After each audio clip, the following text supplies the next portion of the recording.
Hello everyone. Now let's talking about the early history that spanned over the dynasties of Qing, Han, and Wei Jin, and the northern and the southern dynasties. But why should we divide it that way? Because by that time, in particular over the Wei Jin and the southern and the northern dynasties, that the sealing clay started to disappear. And probably you have not ever heard about the clay before. The seals we're using today are imprinted on paper and they are graphic designs. See, they are not three-dimensional. Seals in ancient China were an important thing people had to bring about, and it was also used on a piece of clay. Because there was no paper in the very past, and if you wanted to write a letter, you had to write it on bamboo slips. As you finish it, you roll it up and got them tied with a string, and then you should put a piece of clay on and get it sealed. So in the early past, people were just concerned about how the seal looks like on clay, and therefore we could say that it's called the sealing clay era over the long history of the seal engraving art. Because people cared about was not the seal but the sealed clay. So basically the use of sealing clay is starting to disappear over the northern and the southern dynasties. Okay, now let's talking about the seals in the Qing dynasty. While if you are a beginner of seals engraving, you'd have to learn the style of the Qing and Han dynasties. And why? Because great change took place in China when Qing Shi Huang united the whole country and named himself the first emperor of China. Like he gave orders to unify the weights and measures, and even the Chinese characters. And of course, he was the great man for China, and he also gave orders to state the importance of unified seal standard across China. For instance, there was time before the emperor unified the country that everyone called his seal Shi, which was the name of the seals in early past. But when China became a unified country, the emperor made himself the only one in China who had the right to call it Shi. And seals in Qing dynasty still have frames. The reason why there were steel frames was that the Chinese characters by that time were not perfect enough to place in a square. And from Qing dynasty to the early years of the Western Han dynasty, the cross inside frame were gone, but the outer frame of the seals has remained. By the middle and late years of the Western Han dynasty and even to the later Eastern Han dynasty, the frames were totally gone as we know. The disappearance of the frames on the seal stood for a new stage for seals engraving.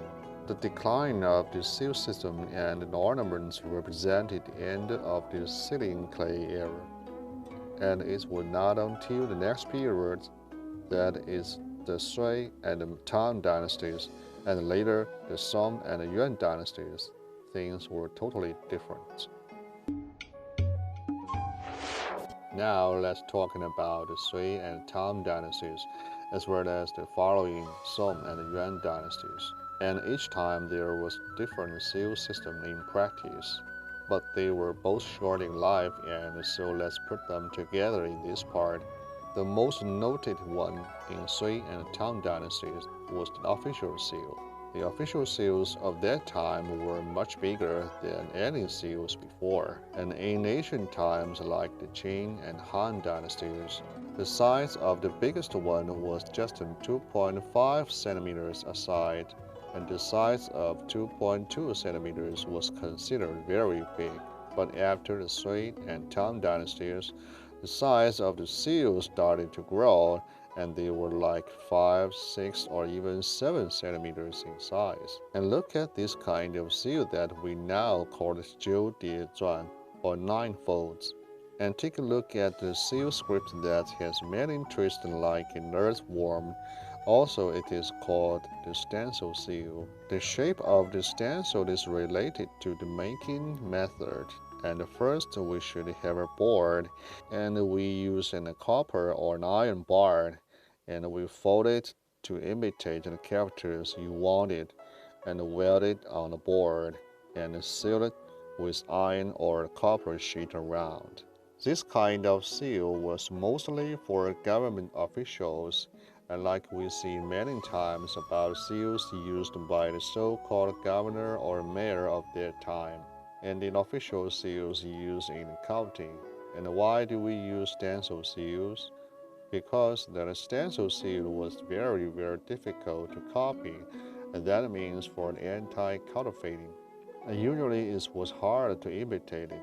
This was the biggest feature of seals popular in the Sui and Tang dynasty, and in the Song and Yuan dynasties, people were using yayin, a kind of seal instead of signature, and it features regular scripts and Mongolian characters or the words and patterns of other ethnic minorities. And we know that the Song dynasty was very strong economy. However, wars have never stopped with the people of ethnic minorities in the north. Although there were economic exchanges, the wars were so frequent that even later the Mongolians conquered the Central Plains to establish the Yuan dynasty and placed a rule over the areas when people of high nationalities were living with a more developed culture. Therefore, the very special ornament took shape, which was later a means of signature. And yayin was made in regular script, which is different from all ancient seals. Seals in the past were normally engraved in seal scripts. Yayin was made to sign surname, for instance. Characters like Zhang, Wang, Li were all the separate surnames and together with some kind of symbols. This is called Yaji, or the symbol of signature, and which was the greatest feature of Yayin. So the seals of the nation time for practical use has reached to the full stop in the Song and Yuan dynasties. And what's coming next will be the new era. This era was closely related to art and literature, or men of literature. That was what we call the nation seals engraving. Now let's turn to the seals of the Ming and Qing dynasties. Seals in the Ming and Qing dynasties has reached a new stage that was quite different from seals in ancient China, and we call it a new era. And this was an era of seals engraving. And why we said it was seals engraving? Because it was a process where text written by the men of letters were engraved to a stone. So that is a kind of art called seals engraving. The years between the fall of Yuan dynasty and the rise of the Ming dynasty was an early stage, and where we saw the slow pace for changes from practical use to art. There were two famous seals engraving schools in the Ming dynasty. One was Woman's School, and the representative artist was Wen Peng. He was the eldest son of a great scholar named Wen Ming, and Wen Peng himself was also the man of united skills in poetry, calligraphy, painting, and seals engraving. The other school was Hui Pai School. By the way, the division of schools was based on a region, and basically, the division of seals engraving I was talking about in the next part is also based on a region. So the representative artist of the woman's school was Wen Peng, and later he met a guy named He Zhen, and who became his friend and teacher. He Zhen was from Shukai County as a part of Anhui province, and he was the founder of the Hui Pai School in the Ming Dynasty, and it was followed by the Qing Dynasty, when there were 8 seals engraving masters in the professional society called Shilin, and later some masters in the late Qing Dynasty and the period of the Republic of China. In the Qing Dynasty, I'm gonna take 4 artists. They are Deng Shiru, Zhao Zhiqian, Wang Mufu, and Wu Changshuo. And why do I choose the 4 artists? Remember that the school of seals engraving in the Ming Dynasty were based on different regions. Like we would name the school according to the place a person came from, the Hui Pai or woman, for instance. And we have such a difference based on regions mostly according to the way of cutting or engraving. and that means it was the ways of cutting that determined the school and their features. But why there were more individuals and artists in late years of the Qing dynasty that they all had their own features? Because more stoneworks of the Sioux engraving artists in that period were styled to reflect their own philosophy. And it was not just based on a cutting way to identify the school, but for more times we could tell the difference from the way they expressed. The Sioux in that period were an independent history different from that of Asian Sioux, and for the generations yet to come, they just stood for a new era. But it has not yet reached a perfect state filled with a lot of schools. And the renaissance of the Sioux engraving arts and the master artists in a true sense appeared after the Republic of China. In this part, I'm gonna talking about contemporary Sioux engraving since the period of the Republic of China. Wu Changshuo was the last figure for the Qing dynasty who was living in a span over the late years of the dynasty and the Republic of China. He was the milestone for the history of Sioux engraving, and before him there was no such an artist so accomplished in all the four fields, that is, calligraphy, painting, poetry, and Sioux engraving. He set a benchmark for the future generations to come.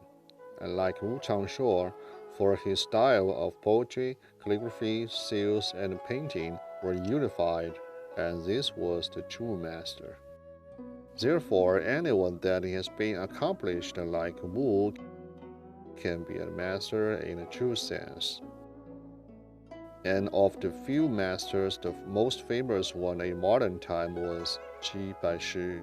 And Qi was a master who could rival Wu Changshuo in history when it comes to the art. Why could he be so great as Wu Changshuo? Because he was also the genius so accomplished with a unified style of the Chinese calligraphy, engraving, poetry, and painting. And after Qi Baishi, there was an artist named Lai Chushen. He was also the figure of history that was able to unify the four kinds of arts. Lai was a good poet, and his handwriting was renowned particularly in Sioux script. And his painting and Sioux engraving featured the style of Wu Changshuo like his power and Qi Baishi like his force. He learned the strength of both of them and was also the master to make Sioux engraving, calligraphy, and painting unified. And later in the 1990s, Sha Monghai was the best-known artist in this field. Sha himself was the fourth president of Shilin Sioux Engraving Society, and his handwriting and engraving styles were substantially unified, that they looked full of strength. But he died in the early 1990s. Let's see a few more Sioux masters who have remained alive since 1978, when China started to embrace the world, and they are going to enjoy a historic status in the history of calligraphy and Sioux engraving in the future. One is Han Tianheng. He is now the deputy president of Shilin Sioux Engraving Society, and he's the leader of this revival of Sioux engraving since 1978 in China.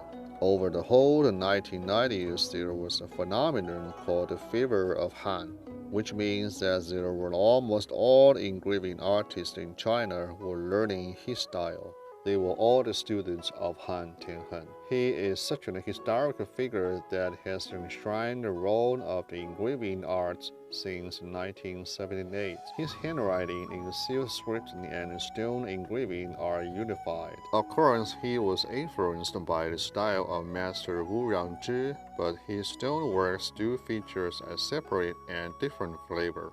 Li Gangtian from Henan province was another engraving star, and he started to learn Huang Bufu at first. And now his style is also marked with the unity in calligraphy and engraving.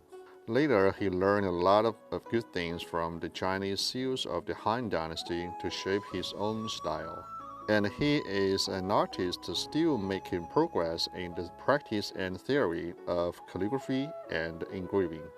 And another one is named Shukai of Fujian province, and he and Han Tianhen and Li Gangtian are the contemporaries, but she is a little younger.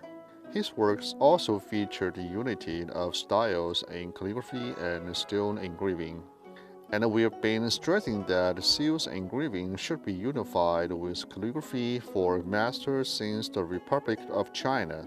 And why? Because what called Seal's engraving before has become a new kind of art that we prefer to say engraving seals, which means the engraving works that you made should be based on your handwriting, and this is not the case in ancient China, and was of course not in the Ming and the Qing dynasties. But we have to say that it is a progress in the history, and that is to say, it is the skill of handwriting in seal script that determines the accomplishment of the seal's engraving now. So that's all for the history of seals engraving from warring states to dynamics like Qin, Han, Sui, Tang, Song, and Yuan to the Republic of China and in modern times. Now you've got the whole picture of the history of seals engraving. Thanks for watching.